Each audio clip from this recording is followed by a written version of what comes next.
Oke, masih di operasi bilangan pecahan. Kali ini membahas tentang perkalian, perkalian dan pembagian.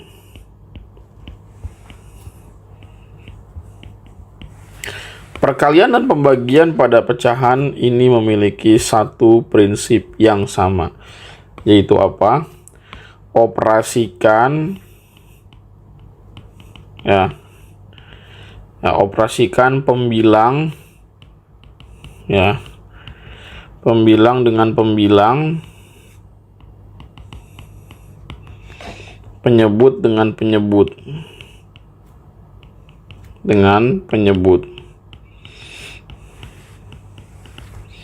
jadi dioperasikan pembilang dengan pembilang, penyebut dengan penyebut. Nah, ini konsep dasarnya.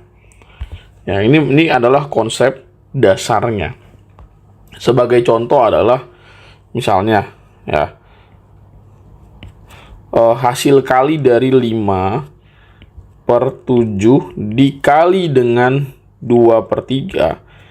Itu berarti kita diminta untuk mengalihkan masing-masing pembilang, yaitu 5 kali 2 dan 7 kali 3. Berarti 5 kali 2, 7 kali 3. Hasilnya adalah 10/21. As simple as that. Cuman di sekolah itu banyak sekali muncul konsep-konsep baru yang menurut gue sih sebenarnya nggak bisa seperti ini. Itu kayak misalkan mungkin tujuannya untuk menyederhanakan, tapi agak kurang serak aja sih kalau misalkan ini disebarluaskan. Misalnya gini, 2/5 dikali 3/4. Apakah kita perlu langsung mengalihkan pembilang dengan pembilang, penyebut dengan penyebut? Ntar dulu. Ada angka, baik pembilang dan penyebut itu sama-sama bisa disederhanakan. Ingat konsep menyederhanakan aljabar, bahwa kedua bilangan harus bisa dibagi oleh satu angka yang sama. Nah, sekarang kita lihat 2 dan 4, ini kan saling berseberangan atau di pembilang atau di penyebut. Nah, sebenarnya dua bilangan ini bisa kita sederhanakan. Caranya gimana? Pertama, susun ulang dulu. Karena apa? Perkalian itu sifatnya komutatif. Jadi lu bolak-balik pun tidak akan mengubah nilai. Jadi ini 2/4 dikali 3/5 itu dibolehkan. Itu kenapa? Karena 2 kali 3 dengan 3 kali 2, misalkan 3-nya di sini, 2-nya di sini, itu nggak akan merubah hasil. Tetap hasilnya 6/20 kalau dikalikan langsung. Gitu ya. Nah, sekarang 2/4. 2/4 itu kan bilangan yang sama-sama bisa dibagi 2 kan. Jadi ini bagi 2, ini bagi 2. Sehingga hasilnya adalah 1/2 dikali dengan 3/5. Maka hasilnya 3/10. Atau bisa juga tadi pakai metode langsung, yaitu dengan cara 2 kali 3 berarti 6, 5 kali 4 20. Nah, sekarang we have to decide atau memutuskan dia itu harus dibagi berapa. 6 harus dibagi berapa? Bagi 2. 20 bagi 2 apa? Bagi 2. Berarti hasilnya adalah tetap sama aja, yaitu 3/10 gitu. Nah, terus bagaimana kalau dia melibatkan pecahan campuran, Bang? Sama aja, nggak perlu diambil pusing sih sebenarnya. Contoh nih, misalkan 1/2 dikali dengan 6/14. Nah, pecahan campurannya jadiin pecahan biasa dulu aja. 2 dikali 3, 6, tambah 1, 7. Berarti 7/2. Nah, dikali dengan 6/14 ini kan sebenarnya bisa disederhanakan kan. Sama-sama bagi berapa? 6-nya dibagi 2, 14-nya dibagi 2. 6 bagi 2, 3. 14 bagi 2, 7 gitu. Nah, ini boleh kita tukar posisinya jadi 7/7 dikali 3/2. 7 dibagi 7, 1. Nah, 1 dikali 3/2 hasilnya 3/2 gitu. Nah sekarang untuk pembagian.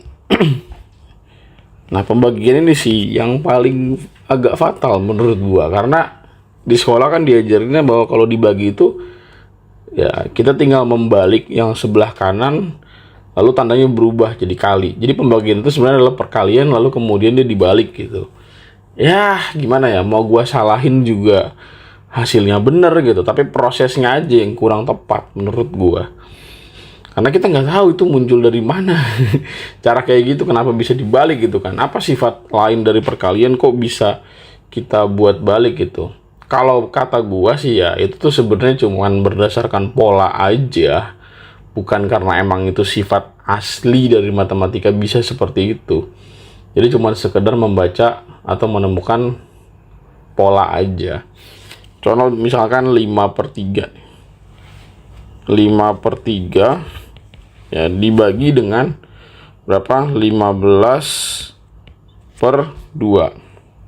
Nah ini kan sebenarnya ya kalau misalkan kita kita selesaikan ya pembilang dengan pembilang, 5 dibagi 15 ya udah berarti kita ubah menjadi bentuk pecahan yang besar gitu. Jadi kayak 5/15 dibagi dengan berapa?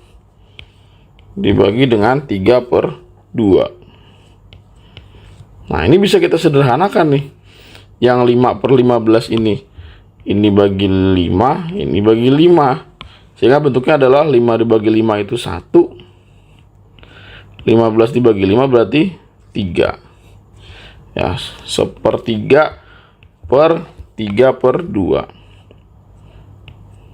Nah sekarang gimana caranya supaya ya kan ini ada pecahan di dalam sebuah pecahan besar gitu kan. Nah gimana caranya pecahan di bawah ini berubah ya, bukan pecahan lagi tapi bilangan bulat. Ya udah kita upayakan aja gimana 3/2 ini caranya supaya jadi 1 ya. 3/2 hanya akan menghasilkan 1 kalau dia dikali dengan kebalikannya. Nah 3/2 itu dikali dengan 2/3 gitu ya. 3 kali 2 6, 2 dikali 3 6, 6 bagi 6 ya 1 gitu. Nah cuman kan konsepnya kesetaraan. Kalau bawah dikali dengan 2/3 maka atas juga dikali 2/3, sehingga hasilnya adalah ya 1/3 ya, bukan hasil ya, bentuknya menjadi 1/3 dikali dengan 2/3. Ini nggak perlu bawahnya karena udah 1 hasilnya gitu. Nah kalau udah kayak gini berarti tinggal apa? Kaliin pembilang dengan pembilang, penyebut dengan penyebut. 1 kali 2 2, penyebutnya 3 kali 3 9. Udah. Memang seolah-olah seperti dibalik. Ini kan hasilnya nanti ya 1/3/3/2. Kalau di sekolah kan diajarin gini. Langsung aja ya 3/2 itu dibalik jadi 2/3 gitu. Ya memang sih nggak salah, hasilnya juga bakal sama 2/9. Cuman ya magic aja menurut gua kok bisa dibalik gitu. Padahal ya ini alasannya supaya nanti yang bawahnya ini jadinya hasilnya 1 ya, maka dikali dengan 2/3 ya, kebalikannya atau berkebalikan dari 3/2.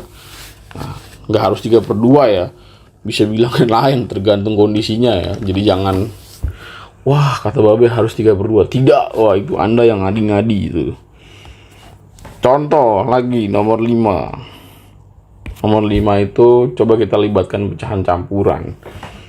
Ya, 2/1/4 dibagi 1/3/5. Misalkan dikali dengan 1/2. Mana kita dahulukan? Jelas. Bagi dan kali adalah dua hal yang setara tapi dimulai dari kiri. Ubah dulu jadi pecahan biasa. 4 kali 2 8 tambah 1 9.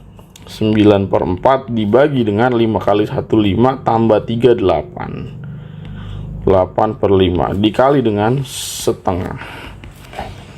Nah berarti ini 9/4 ya, 9/4 dibagi dengan 8/5 gitu. Nah nanti ntar di sini dikali dengan setengah. Nah ini berarti dikali dengan 5/8. Nah, ini juga dikali dengan 5/8. Nah, 8/5 dikali 5/8 kan hasilnya 1.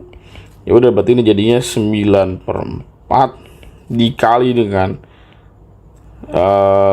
5/8 dikali dengan 1/2. Ya udah, 9 kali 5 45, 45 kali 1 ya 45. Itu 4 kali 8 32 kali 2 64. Jadi hasilnya adalah 45/64. Udah gitu, gampang kan? Tidak perlu ada magic tiba-tiba dibalik gitu ya. Oke, semoga bisa dipahami.